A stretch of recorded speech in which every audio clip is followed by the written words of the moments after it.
My name is Elena Whitmore. I'm 35 years old. For a long time, I thought trust was something you built by being reasonable, by not overreacting, by giving people the benefit of the doubt even when a quieter voice inside you asked questions you didn't want to hear. I met Daniel Reeves 3 years ago at a friend's wedding. He was a groomsman. I was seated at the same table because we were both single and safe, according to the bride, meaning emotionally stable enough not to make the reception awkward. We spent the entire night talking, not flirting in the obvious way, talking about terrible reality TV, about how we both fell asleep to true crime podcasts, about how adulthood felt like pretending to understand wine. 2 days later, we had our first date, and then another, and another. Daniel was 33 when we met, charismatic without trying, the kind of man who made people feel listened to. He worked in operations for a consulting firm, long hours, demanding projects, constant deadlines. He told stories well, made even office politics sound funny. The first 2 years were solid. We didn't live together by choice. That wasn't avoidance. It was intention. We both liked having our own space. I had a small house about 20 minutes outside the city. He had an apartment closer to his office. We stayed over constantly. It worked. We talked about moving in together someday. No rush, no pressure. That's what I loved most about us. Nothing felt forced. About 7 months ago, Daniel mentioned that his company had hired someone new, a woman, brought in to help with a major project he was managing. At first, it was nothing, just a name dropped casually. She's sharp. She's picking things up fast. She's saving me from drowning in spreadsheets. Over the next few weeks, her name came up more often. They were working late, grabbing dinner after long days, laughing about their demanding boss. I didn't think much of it. Daniel had always been friendly. He had work friends. He wasn't secretive. If anything, he was open to a fault. He'd text her while we watched TV, not hiding it. He'd laugh at something she sent and show me. "She's hilarious," he'd say. "You'd like her." I nodded. I didn't feel threatened. I was proud of that. Around month 3, he told me she'd invited him to a concert. "Do you want to come?" he asked. I didn't. It wasn't my thing. He went anyway. He texted throughout the night, sent pictures, told me about the opening act. It all felt normal. Then the concerts became regular. Then art openings, food pop-ups, brewery tours. Always things I wasn't particularly interested in. Always things he invited me to, but seemed relieved when I declined. "I'm glad you're not the jealous type," he said once. "A lot of women would be weird about this." I shrugged. "You're allowed to have friends. I trust you." And I meant it. But trust, I would later learn, is a powerful thing to hide behind. About 4 months in, I noticed smaller things. The way his phone angled slightly away from me when he typed. How he answered her messages instantly, but sometimes took hours to reply to mine. How conversations about us seemed to end faster than they used to. When I finally mentioned that we hadn't spent much time together lately, he got defensive. "We just had dinner 3 nights ago," he said. "Yes," I replied, "but you were on your phone most of the night." "I was dealing with work stuff." "Is it work or is it her?" His expression hardened. "Are you seriously doing this now, after 3 years?" The conversation went nowhere. We dropped it. Pretended everything was fine. And that's the thing about pretending. If you do it long enough, you almost believe it. If I'm honest, the shift didn't arrive like a storm. It crept in like humidity, slow, uncomfortable, easy to blame on the weather.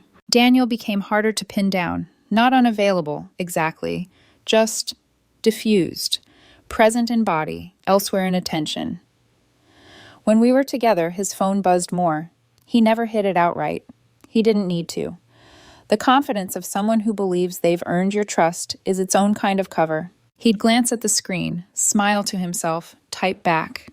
Sometimes he'd read a message and not reply right away, just enough delay to look casual.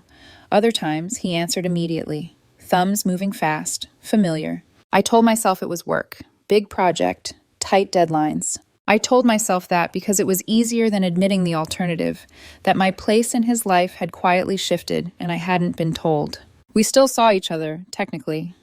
Dinners happened, weekends existed, but there was a new impatience in him when I lingered on a thought, when I wanted more than surface-level check-ins. One night over takeout, I asked him, carefully, if something was wrong. "With us?" He laughed, like the question itself was a misunderstanding. "No. Why would something be wrong?" "I don't know," I said. "It just feels like you're somewhere else lately." He exhaled, leaned back in his chair. Elena, you're reading into things. That phrase landed heavier than he intended, or maybe exactly as he intended. A few weeks later, the late nights started turning into patterns. He'd text that he was staying at the office longer than expected, or grabbing food nearby because it wasn't worth driving back. Once, twice, I didn't blink. By the third time, something in me tightened. When I asked follow-up questions, his tone shifted. You're doing that thing again. What thing? Making it weird. There it was, that phrase. Don't make this weird. It's a clever sentence. It frames curiosity as a flaw. It suggests that if something feels off, the problem is your reaction, not the situation. 2 weeks ago, on a Thursday night, my phone buzzed around 9. Daniel, working super late tonight. Might crash at my coworker's place since it's closer to the office. Her partner is totally fine with it. I stared at the message longer than I'd like to admit. Her partner. Not girlfriend, not wife, partner. Vague enough to be safe, flexible enough to discourage questions. I typed back slowly. Which coworker? I already knew the answer. So did he. Daniel, the one I've been working with on this project. I've mentioned her before. He hadn't used her name, not this time. Me. Okay, that feels a little sudden. The reply came fast. Daniel, don't make this weird. It's just practical. We're exhausted and have an early meeting. There it was again. The subtle accusation wrapped in reassurance. I stared at my screen, then typed the thing I always typed when I didn't want to be that woman. Do what you need to do. He didn't respond. That night, sleep refused me.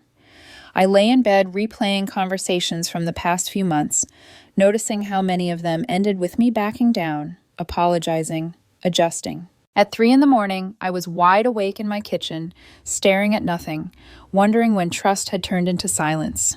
The next morning, he texted, Morning, heading straight to work from here, talk later. No details, no acknowledgement, no reassurance. Friday crawled by. We had plans for Saturday dinner at a restaurant we'd been talking about for months. When I asked what time to pick him up, he replied that something had come up. Can we do next weekend instead? What came up, I asked. Just personal stuff I need to handle with her. Her. Stop, he added. You're being paranoid. That word settled in my chest like a weight. I wasn't being paranoid. I was paying attention.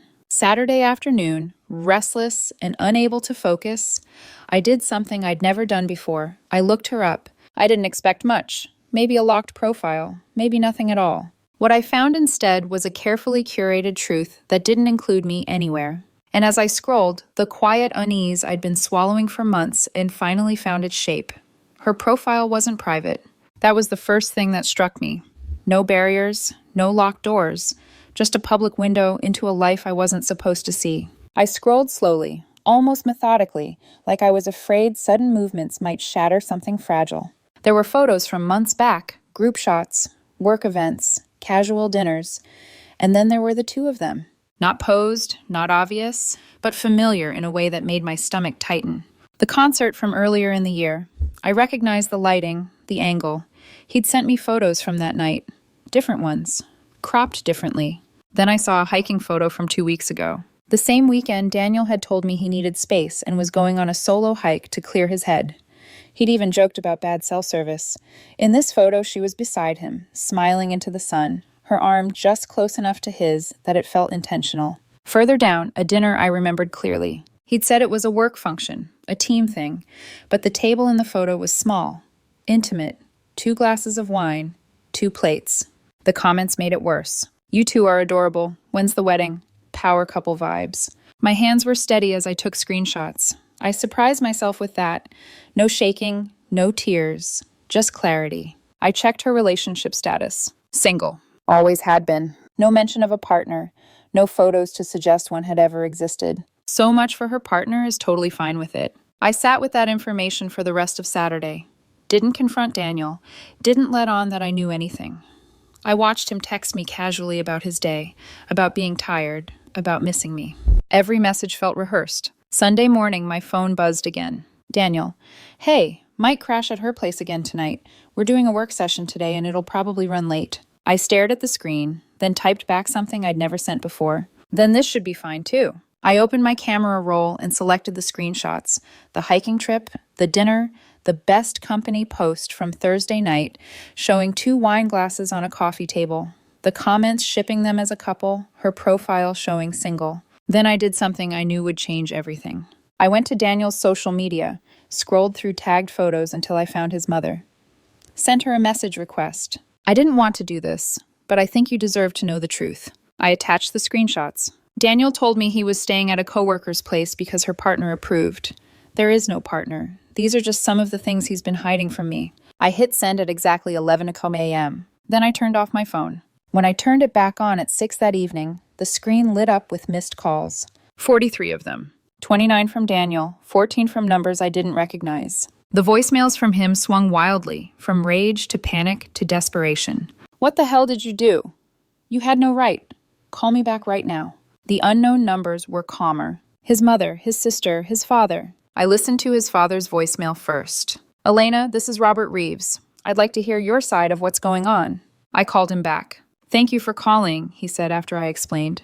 This is a lot. Daniel says you're taking things out of context. Ask him about the hiking trip, I said quietly. Ask him why he told me it was solo. Ask him why his coworker is listed as single. Ask him why he lied about her having a partner. Silence. Then, we're meeting tomorrow afternoon, all of us. Will you come? I agreed. Because at that point, the lie was already collapsing. I was just done pretending it wasn't. Walking into Daniel's parents' house felt like stepping onto a stage I hadn't auditioned for. I'd been there dozens of times over the last 3 years. Holidays, birthdays, casual Sunday lunches. It used to feel warm, familiar. That afternoon it felt tight, charged, like every surface was holding its breath. His mother opened the door. She didn't smile. Elena, she said, stepping aside. Come in. He's in the living room. Daniel was already seated on the couch when I walked in. His eyes were red. There was a box of tissues on the coffee table in front of him, already half empty. His sister sat close, one arm wrapped around his shoulders, her glare sharp and unapologetic. His parents sat across from them, stiff-backed, hands folded like they were bracing for impact. I took a chair by myself. No one offered me water. No one asked how I was. His mother spoke first. We're here because there's been a serious breakdown in trust. I want to hear from both of you, calmly, what's been happening. Daniel didn't hesitate. He's been paranoid for months, he said, voice shaky but practiced. I made a friend at work, someone I collaborate with, and Elena couldn't handle it. She went through social media, screenshotted things out of context, and sent them to my family to humiliate me. I almost laughed at the audacity. Private moments from a public profile. You had no right, he continued. You crossed a line. His sister jumped in immediately. This is manipulative. You don't drag parents into relationship problems. His father raised a hand. Let her speak. I unlocked my phone. Thursday night, I said evenly. Daniel told me he was staying at his coworker's place because her partner approved. I trusted him. The next morning, I found her social media. She's single, always has been. I handed my phone to his mother. She scrolled. Her face changed. I showed them everything. The hiking trip he'd called solo, the dinner he'd said was work-related, the comments joking about marriage, the timestamps, the lies. His sister scoffed. So they're friends. That proves nothing. If they're just friends, I said, meeting Daniel's eyes, why lie about her having a partner? He swallowed.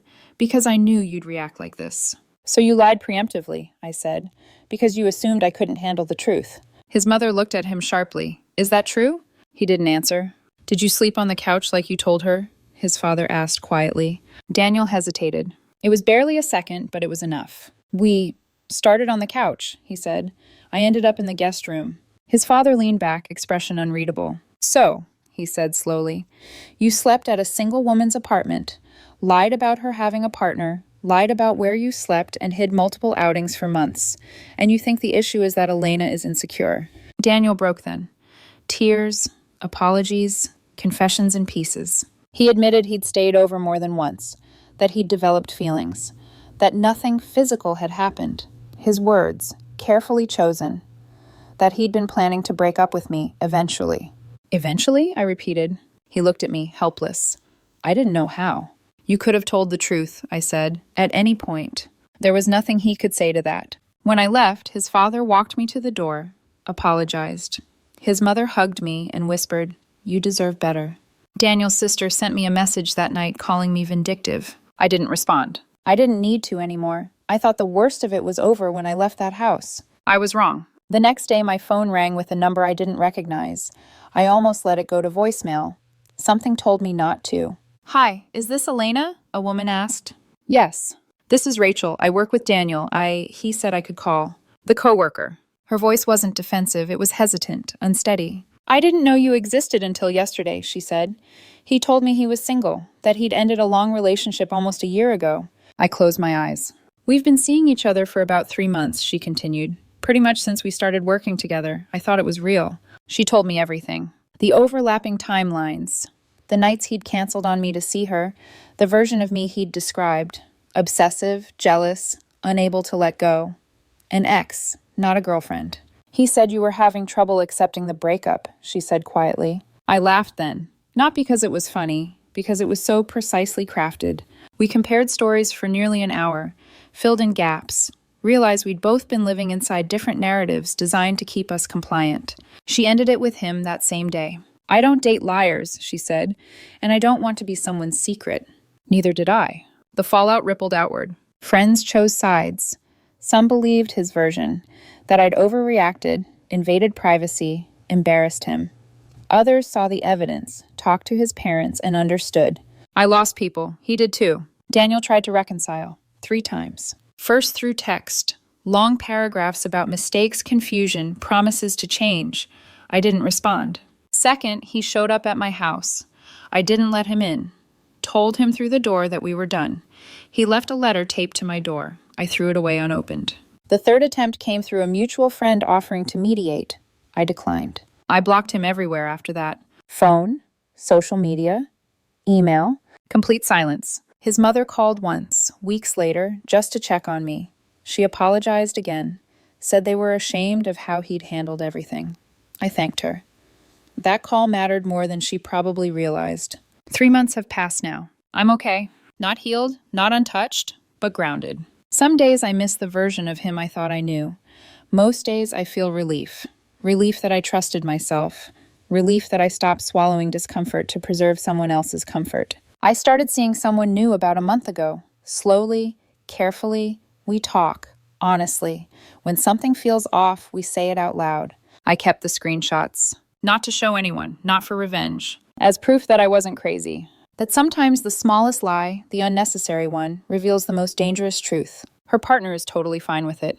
That sentence unraveled everything.